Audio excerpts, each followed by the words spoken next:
Well, hello. It's been a minute since I've done an edit, and this is a particularly interesting one. One of my friends, who is a fantastic creative nonfiction writer, um, has written a new creative nonfiction work. And so I'm very curious to read through it. I'm going to be going in pretty much blind, but I will be sharing my feedback on the side here. I'm just marking it up early. So, Ma, I need you. My 4-year-old son beckoned me from his room. Gosh, 4 years old. That's crazy. It was quite a Saturday afternoon, 10 minutes into our 2-year-old's nap and our 4-year-old's quiet time. Okay, so there's a lot of year olds. And so remember, the opening sentence, and opening paragraph are critical. These are a hook. And so it's almost worth it to sacrifice some clarity just to make sure the words flow really seamlessly. And I'm trying to think about how you would write this differently, right? Like, so 4-year-old, 2-year-old, that is a very clunky way to describe a kiddo.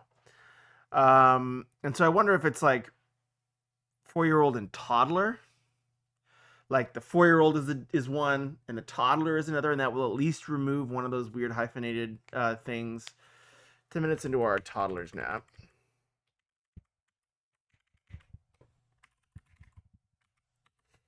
Into a toddler's nap and his quiet time. So that might be a little bit closer, but I still think like I like this opening. This doesn't strike me as much of a hook. Is there a better hook than just, waving someone over? A hook, in my household would be, like pee on the floor, or something horrible.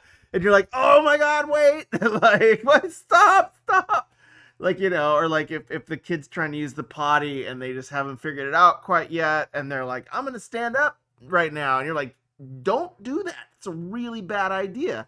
That is kind of what I envision would be a stronger, beckoning, because especially with other parents, and your audience is probably other parents, they will know that like a kid like, mother, come here. You're like, great. Your priority number 7, because you're not like actively like spraying fecal matter across my house. So that aside, now watch my thing gets banned.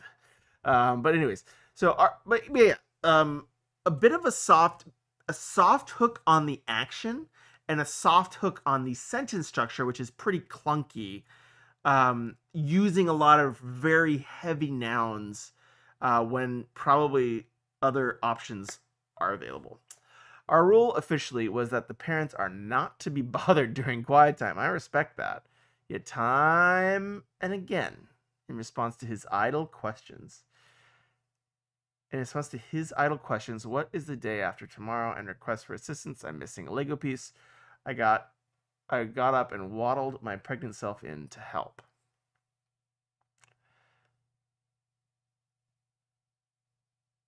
So I think this is a stronger paragraph overall. Things I would adjust is I would just start with parents are not to be bothered during quiet time. Just hit me with this statement, and by stating it in such a direct fashion, it will imply that it's a rules. It will imply that it's a rule, and you will save yourself some extra words, and it'll move a little faster. At time and again, in response to idle questions. So this is broken up. So overall, I like the fact that you're using these examples. Like, I like these examples. I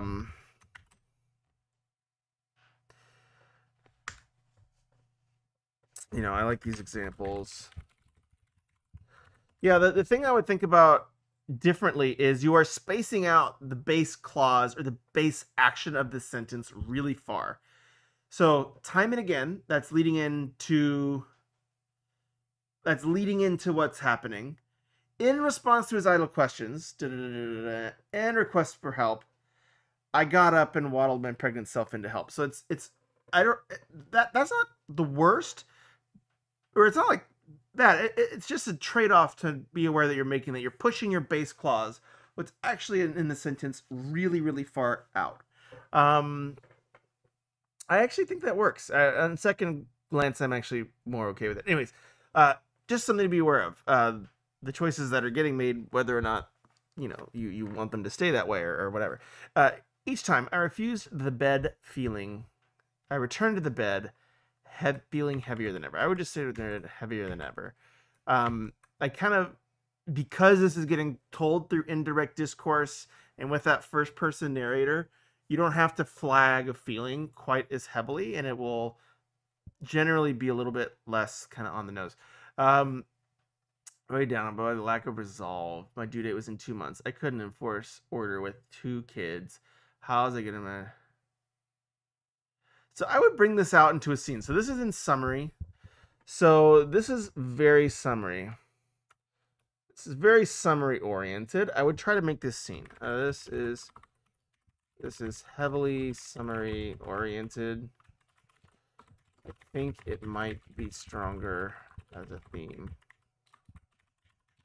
Like I slouched back onto the couch.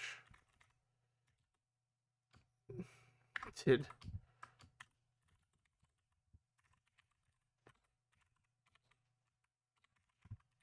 don't know how to spell.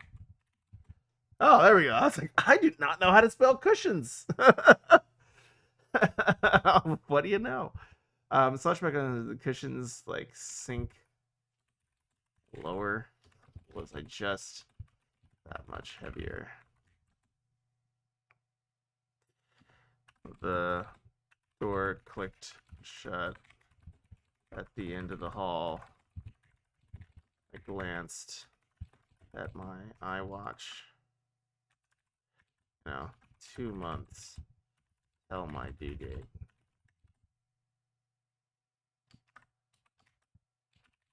Barely enforce order. That's just a way to think about it. I don't know if it's going to be that much of an impact, but when because you're telling these, I got up and walked, I returned. So it's in the past tense, which is fine. I don't know. I don't know what the right solution is. It does feel like it could use more immediacy in that interiority, though, and so I would try to lean into making it more scenic, whether that's adjusting tense or whether that's just giving a more stream of conscious approach to the thought rather than this neatly summarized thought, because you can write the sentence there, but kind of just show the mind jump a little bit, show that, hey, action for action, that this person's returning to the couch, and you'll, I think, get a little bit more immediacy out of that paragraph. I was good about not backing down once I had said no to a specific request.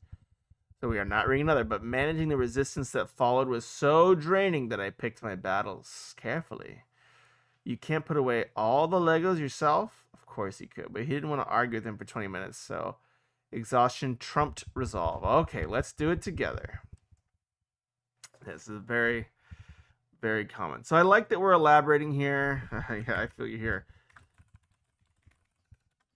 Great connection with the parent audience. Yeah. Oh goodness, I made a boo boo there. Also like the fact that we have also like the zoom out, and this could still happen in scene, right? Like, so the character sitting on the couch can say, how am I going to enforce order? And then, this could be that seated character's introspection. I think that's kind of what you're going for. But I think there are probably a few minor things you can do to bring us back to the present scene. So whenever you dip into interiority, you kind of want to like submarine, put the periscope up, tell us, hey, we're still sitting on the couch. I'm still like adjusted, it's like as I adjusted my weight on the cushions, I reminded myself I was good about enforcing order if I'd said so, you know, like whatever that may be. Using some of those, using some of those flags to say, hey, we're still in the present scene, if that's what you want to do. If you want to bring it kind of more pulled out into the narrator's voice, I think that's okay too. I think it works here. So it's more of a style choice than figuring out what you would prefer. Also, like, zoom out over the history of, boundaries for the character. Yeah. All right, there we go. Y'all can, y'all can mock my terrible writing and reading comprehension. Weeks passed, and my children's inclination to do the things that I asked them or stay calm when they didn't get their way only seemed to be getting worse. One evening, my son had been excused from the dinner table and put his PJs. Instead of making his way to the bedroom, he veered into the family room and began working on a puzzle. Come on, kiddo, PJs. My honey erupts and shrieks, I can't. My room is too scary. Sit in my lap. How many times are I going to repeat this lesson? No, Grace. We sit in our own chairs at the dinner table. Now done up by the daughter's waiters. I hurt myself. Yeah, that's sounds pretty standard. So weeks pass, and it's 2 months away from due date. I wonder, this again, I wonder if this can be told a little bit more actively. And again, this is very summarized, right? Like, so, like, this is a summary, like, signal. Like, we're summarizing an event 2 weeks later. If you want to keep it in scene, you just say, I'd finally gotten the first bite of my dinner. 2 weeks later, I'd finally gotten the first bite of my dinner. You don't even need the time signals, or like later. Whatever. I finally got the first bite of my dinner when X. And then that's another way to think about it. I like the fact that you're using dialogue and like you're communicating. Like, I like the dialogue usage and the spelling, to symbol, to show the whiny tone, which we all, Hiney.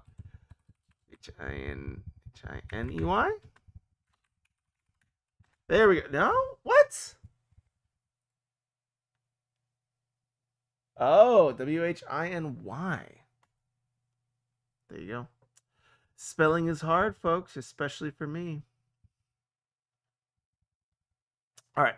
At that moment, my daughter reached for me from her chair. Sit, Mama lap. I shook my head. How many times was I going to have to repeat this lesson? Yeah.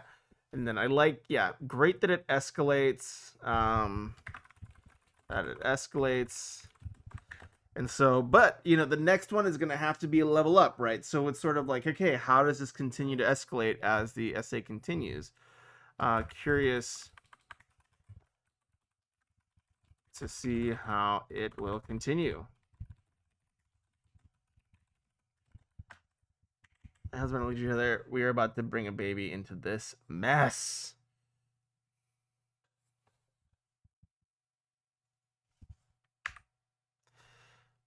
I have a lot of extra justs and alsos in my writing, so don't worry. But they are worth removing if possible. Final weeks, my parents would be packed. My lofty hopes for my children promptly said yes, Mama, to every instruction turned to resignation. We would have to do our best, welcoming our baby boy into a household we had, not the household I envisioned.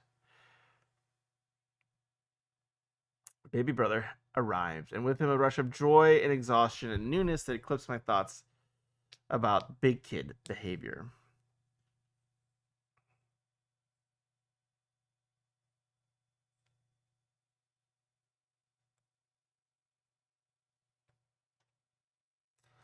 Oh,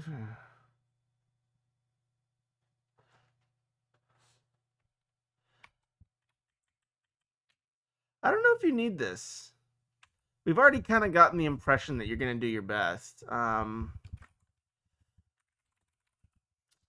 Already gotten some of this info, and the last line, is so good, you know, this feels like it's watering down.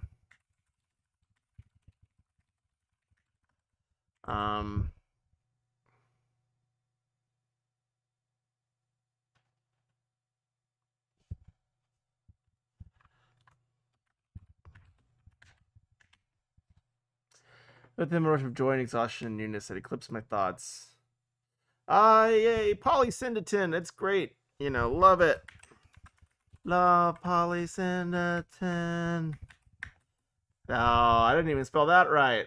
Swandotine. No, that's not Polysyndeton. Is this actually spelled right? I'm going to give myself a big pat on the back if I spelled that one right when I couldn't spell couch.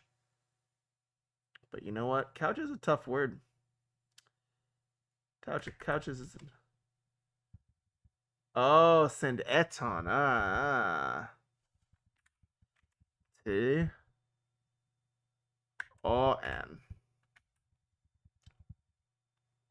There we go.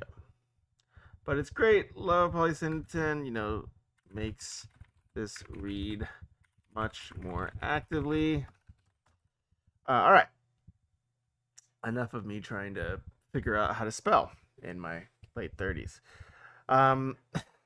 They spent much of the first few days with their grandparents, where I knew there would be more watching, treat eating, and later bedtimes than usual. Not exactly a step in the direction of orderly behavior, but I was too grateful for the rest that my grandparents' care afforded us to care. Wait, they spent much of the few days with the grandparents.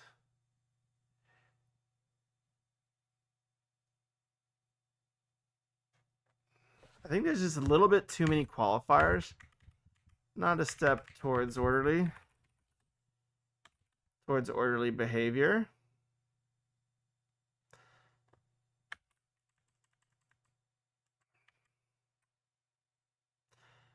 Again, this is really verbose. I think there is a way to short this whole paragraph. Kind of struggles with it, I think. Sentence structure in this and this whole paragraph are a bit overly... Is there a simpler way to communicate? Grandma gave us a break, but they probably, you know, slacked it. But that's okay because break. Also, that does feel like filler. You know, to some degree, I get. Yeah, I don't know. Yeah, I savor the quiet in bed with our new baby, stroking down each cheek, tracing the ridge of little knuckles with the tip of my finger, watching great tactile, great detailing, fantastic. Yeah, I feel like these can be these paragraphs can be combined though. You know, the baby brother arrives, and the rush of joy and exhilaration. They spent the first few days with their grandparents, probably watching movies and treat eating and moving further away from an orderly behavior, but I savored the quiet with our new baby. And I think you can shrink these two down. These feel like they should be one quick summary paragraph. It's the last time you'll see calm for a long time. I just imagine you just like having a cigar while smoking your baby and be like, it's while holding your baby and be like, it's not gonna last, you know. But I respect it. Anyway, a few days later, we were all home, the 5 of us, navigating life with more kids than parents. Mama, please wipe my bum. My 4-year-old sing-song from the bathroom. My husband's hands were full, helping our 2-year-old in the other bathroom. I was in bed, newborn on my chest, in the form of a slimming baby. I was not going to get out of bed to wipe a capable 4-year-old's butt. I called out, Mama and Dad, can't help right now, so here's what you're going to do. So I like that we're back into a scene. I don't know if we need... Yeah, it's fine. But I do like that we're getting into actual kind of scene work. I like that we're moving into, you know, scene and a bit more dynamism. Again, like that's the tricky thing with creative essays like this, is there is this balance between using scene to engage and have dynamism, and then stepping back to still refer to the subject of your essay. And I think that submarine thing, it's a tough balance to strike, and I think it's one that any essay is always, you're always trying to figure that out. But I think it's nice in this section here. Can't help right now, so here's what you're going to do. His immediate response wasn't any different than when he insisted he couldn't do it. He needed help, but I resolved to properly rest.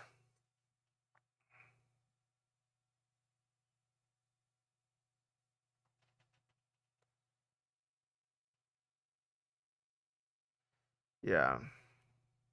So I like this. It kind of jumps back into summary here. Like, I think we can sit in the scene. So, like, we're jumping back into summary here. We can sit in the scene a bit longer and maybe even consider showing, this first trial of, like, wipe your own butt in, more detail. Walk us through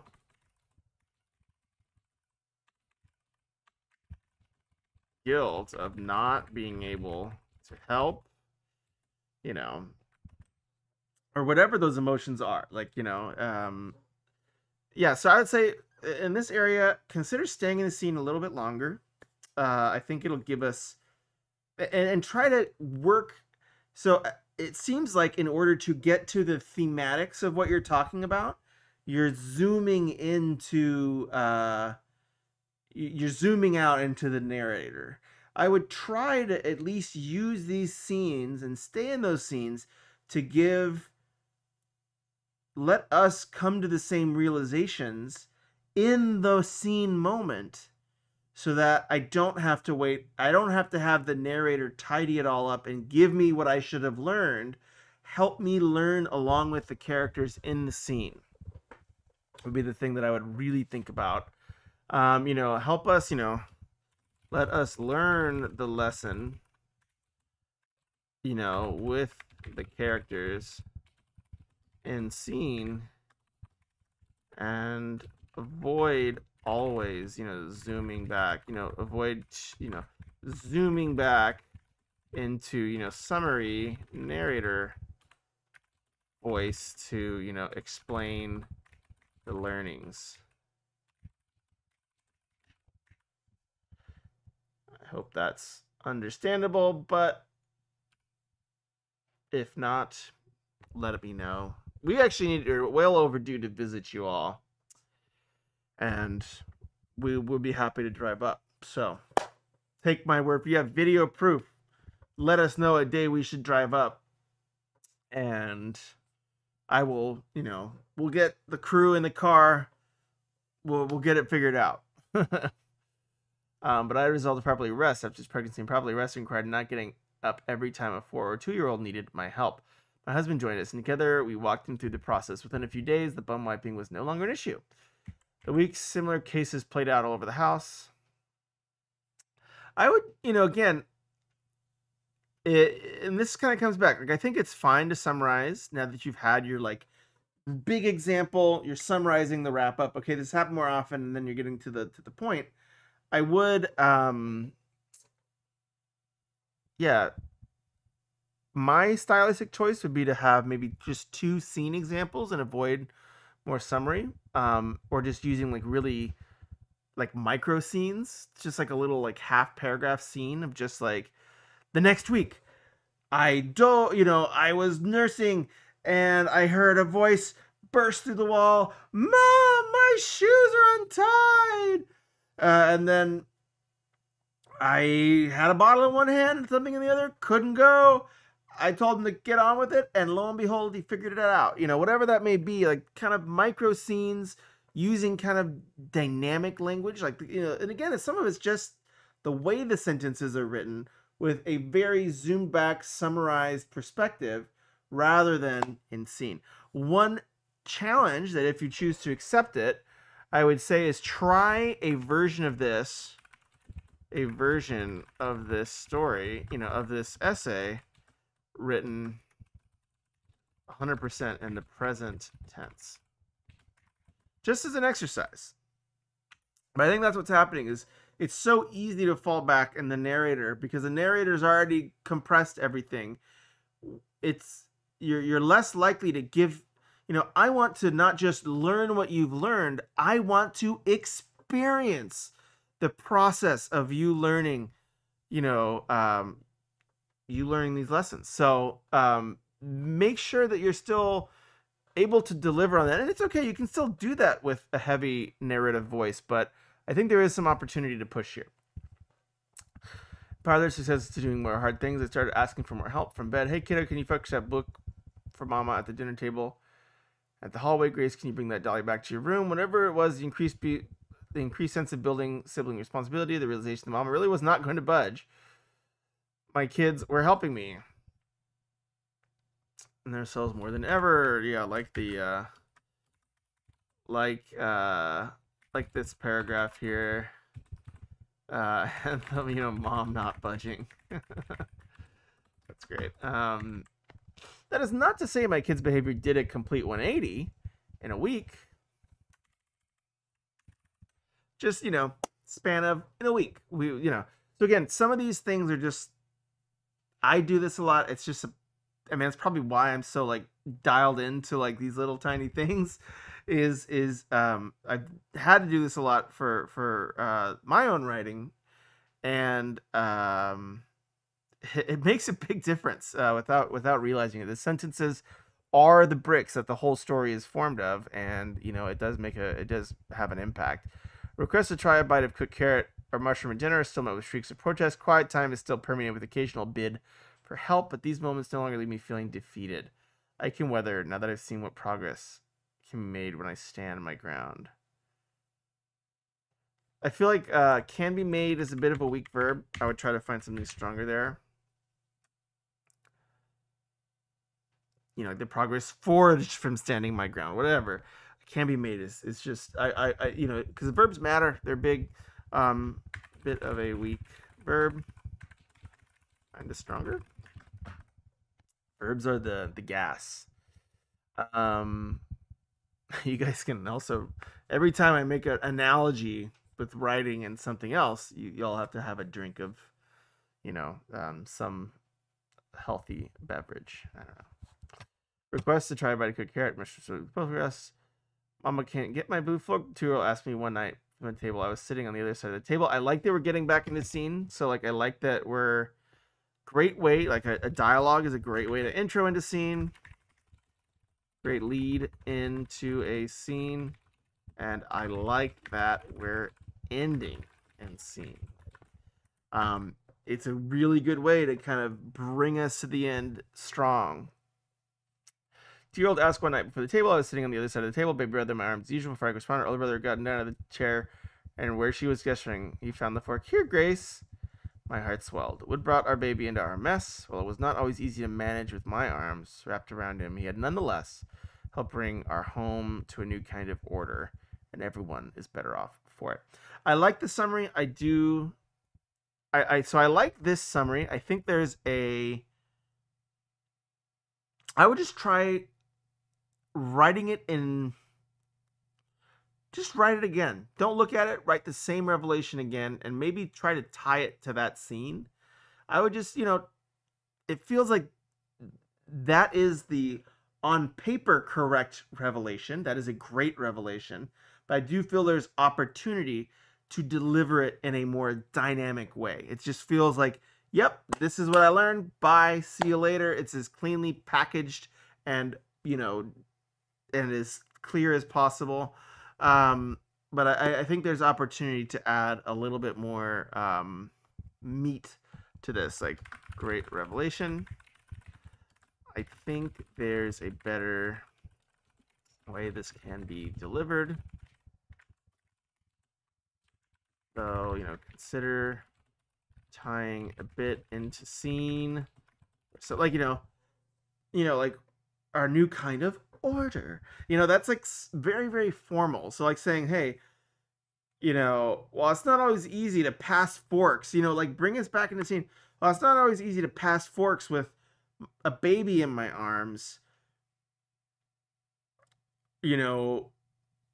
even my kids were now contributing to the new, or whatever that is.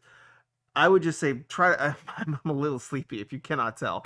But I would say there's dialing in that can happen here. There are ways to reference back to the scene, use callbacks. It's one thing I'm noticing is actually quite absent, is a lot of it goes start to finish. We're not referring back to previous events. And I think that's one of the advantages of having one big scene that you're kind of processing, because you can reference back to those and add resonance to what you're working on. Very, very helpful tool to have. Okay, anyways, consider the scene or some of the other themes and scenes brought up. And I think that's the thing. There's just so many examples. Okay, so yeah, I'm going to go ahead and write my overall thoughts.